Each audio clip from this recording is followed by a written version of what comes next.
Corporate interests are promoted through a narrative of lack, such as the myth that we live in a world of food scarcity, where we need GMOs and other tech fixes to feed a growing population.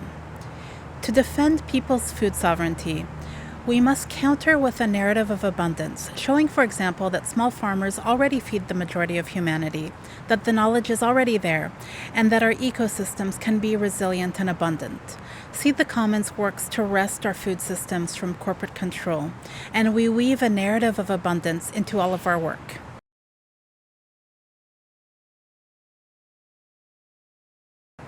The corporate capture of the United Nations that we are mobilizing against today is not new. From its creation, UNICEF promoted the interests of the dairy industry, and for more than 20 years, the FAO has continued that legacy through their promotion of school milk programs around the world.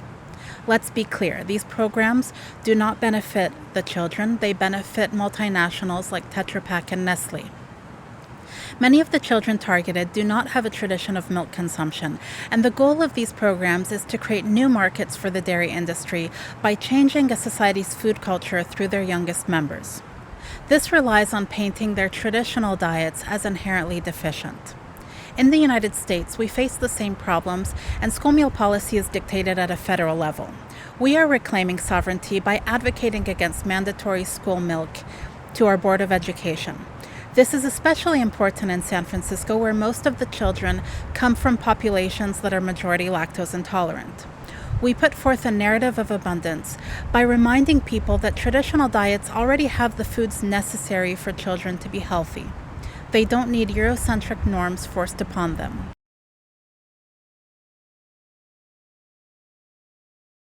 Seed the Commons promotes the widespread transition away from industrial farming in a number of ways, including grassroots political education and creating opportunities for farmers to connect and learn directly from each other.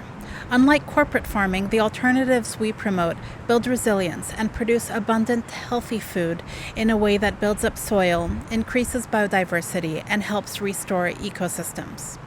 Seed the Commons also goes a step further in that we bring animals into our circle of compassion. The farmers and other partners we work with are not only developing ecological, closed-loop farming systems, they are doing so without animal inputs or any form of animal exploitation.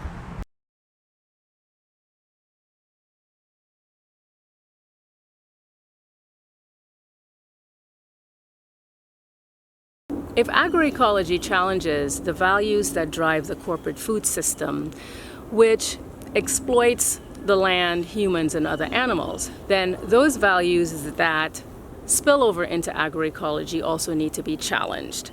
And that would mean, for example, re-examining our relationship with the animals we exploit for food, fertilizer, and regeneration, and seeing instead these sentient animals as a legitimate part of the community. And plant-based ecological agriculture is a step in this direction. Many Caribbean countries import manure for fertilizer, and that's not necessary because we can use local resources like green manures, composting, biochar, mulch, even humanure, all of which promote sustainability and self-sufficiency.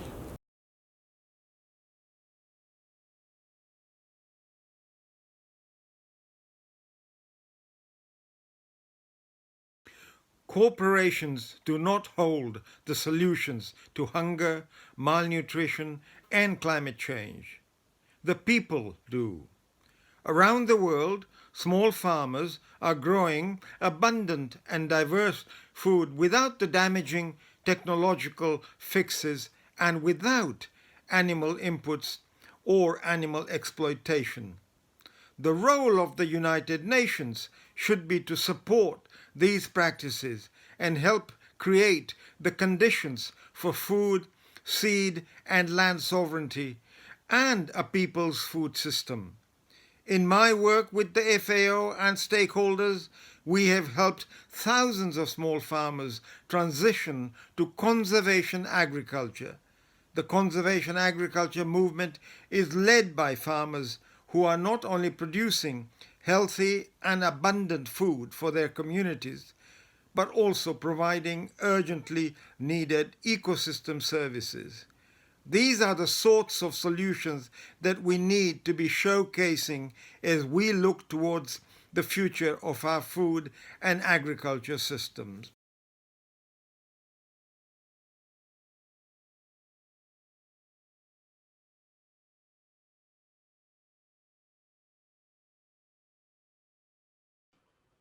Hello, I'm Helen Attow from Woodleaf Farm. I have a veganic organic farm here in Eastern Oregon, and we use ecological methods where we grow our own fertilizers so we don't have to input nutrients from somebody else's land.